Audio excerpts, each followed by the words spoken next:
Okay, so I'll pick up where we went to the hospital.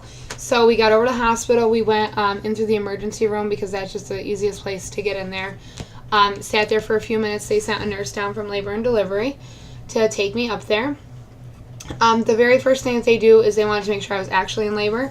So, and at this point, I still was not, I didn't even have a contraction that morning, which was totally surprising to me that my water broke, because they say that most of the time that does not happen. You start with contractions and your water sometimes doesn't even break. They have to break it. But, and I told her exactly what I thought, that, my water had definitely broken, but it did not all come out. So they took me into the room where they first need to evaluate that you're, really in labor. And what they did is she had me change into a hospital gown. They did a test, like, where they swab your vagina, and I can't remember what it was, but somehow they put it on a strip on a solution that says if it's amniotic fluid, which it was, and she said she could tell that that's exactly what it was. And at that time she checked me, I was 4 centimeters dilated. So, not a huge... Oh, I forgot to mention, too, when I went to the doctor's, that he said I was about 3 centimeters dilated. He had checked me that day.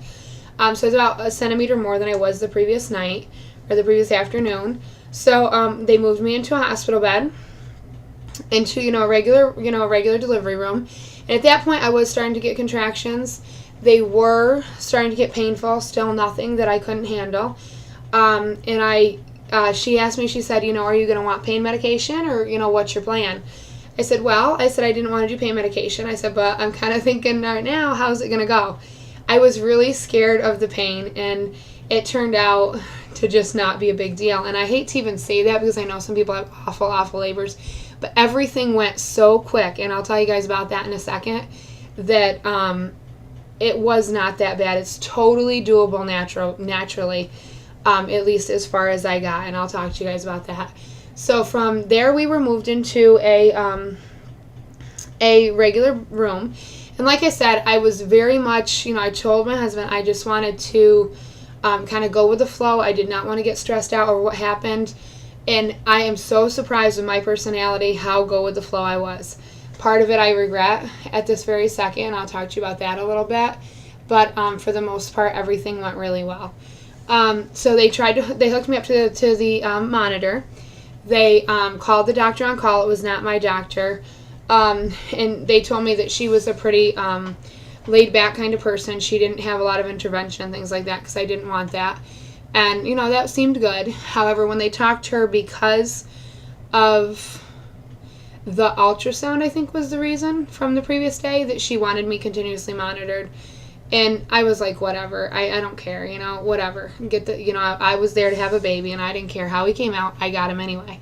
So they hooked me up to the external monitors for a little while, and I knew it was going to be an internal monitor, because they were just not getting it. At first it was pretty steady, and they could get it pretty good, but as my contractions started coming on a little harder, they were having a real hard time monitoring it. So she said, it looks like we're going to have to go with an internal monitor, which wasn't horrible. It wasn't bad. And, I just wanted my baby to be okay. So, we did what we had to do. And I could still, which I don't know it's hard to remember what I realized and what I didn't at this point with everything that's gone on. But I was still able to, do what I needed to do to get through the labor. So the next thing that happened is the doctor came up, and she was going to check me, and when she reached in to check me, my bag of water just broke, and I mean, it broke.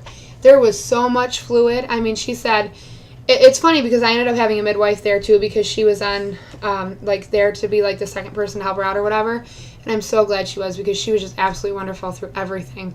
But it was just, I had a lot of fluid, and I totally understand now why every time they would tell me, this is why your hips and everything, I had a lot of fluid. And I thought that was probably it, the fluid, but she kept getting fluid the entire time I was pushing. The entire time she was trying to do something, there was just more and more and more. My husband said, because you're laying in the bed, you can't really see, but he said, I was in a puddle of water. And that was after they had already used a little suction thing to fill up one of those canisters.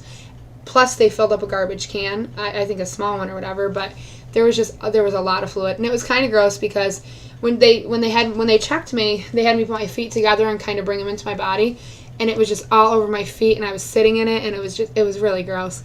But I was at 10 centimeters, and this was like 2 hours after I went to the hospital, so it went really quick.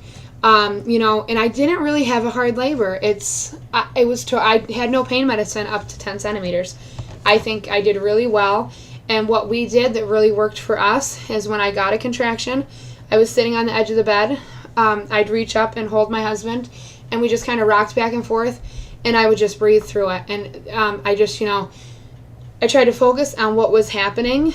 And the midwife was there, like I said. She was excellent. She's like, just picture him coming down. Picture that in a little bit you're going to have your baby. By the time I got to be 10 centimeters, like I said, it was just a few hours later. I don't have exact times because everything happened so stinking quick that, we couldn't, my husband went down, tried to get something to eat, and I called him. I'm like, you need to get back up here. Things were just moving so quickly. So by the time I dilated 10 centimeters, they got stuff ready immediately because they told me, they said, this baby is coming. Pushing is going to be much quicker than to get 10 centimeters. So I'm thinking, okay, this isn't bad. I can handle this. So, she said, let me know when you feel the urge to push. She said, it's okay. So they immediately started bringing everything in, getting everything ready. Doctor came back in. I started pushing shortly after that. Pushing did not go as fast as they thought it would. He got to a point where at first, because the doctor had said the day before too, that when he checked me and he pushed his head, he still had not come down. When he pushed Nate's head, he would bounce back up, so he was not down yet. And she kind of said the same thing. He had come down to a 0 station, I think, at that time, but he was, still buoyant and going back up. And she said sometimes they don't come down because of all the fluid. And like I said, more and more fluid just kept coming out and out and out. So at some point after pushing, and that's when it's not even the pain, because the contractions when you're pushing don't hurt as much because you're pushing with them. So it's not, the contractions before you push are much worse. So it's not even the pain, but I was just so stinking tired. You push with everything that you have, and it doesn't, it seems like I was not going anywhere. And so, we kept asking. I think that annoyed the doctor. Is he any further down? No, you're working on it. And at one point I said, I can't do this anymore. I need a C-section. Give me a C-section. I'm too tired. And that's when the midwife came in, and she was so wonderful. And she's like, no, you can do this. And my husband was wonderful. Everyone was just, I really don't have a complaint. Everyone was just absolutely wonderful. So they did decide, and this is the part I wish to God I had never, ever done. They did decide to try to use a vacuum suction to try to pull him down a little bit, because what was happening is when I was pushing, he was moving down, and as soon as the contraction was over, I'd stop, he'd move back up a little bit. He was right at the point where your pelvis, the narrowest part, and they could reach around his head. There was nothing stopping him. I don't know, and even to right this second, we don't know exactly why he just would not come down. Well, I do know, but I'll tell you that in just a second. So what happened next is at one point I was pushing, and nothing was happening. Nothing was really advancing or changing. So she said, and that's when I was begging for a C-section. So they did give me fentanyl just to try. They wanted me to sleep, they said, in between my contractions and try to relax, get my strength back. And so I did have a dose of fentanyl. And like I said, it wasn't even really a pain-related thing. It was more to relax me. Because like I said, the pain was not bad. I could totally see somebody doing it naturally. I know, and I think this too, I went really quick. So I'm sure that after 10 hours of labor or something with those contractions, I could see people getting pain medication. Because it did go so quick for me. And I remember thinking at the time, wow, this is not bad at all. I could do this. So, they gave me the fentanyl, and I never did get to rest. And because they were using, this is something else, because they were using the suction, the vacuum thing, even in between my contractions, because she kept messing around down there, it made me feel like I was constantly in a contraction. I don't feel like I got to rest.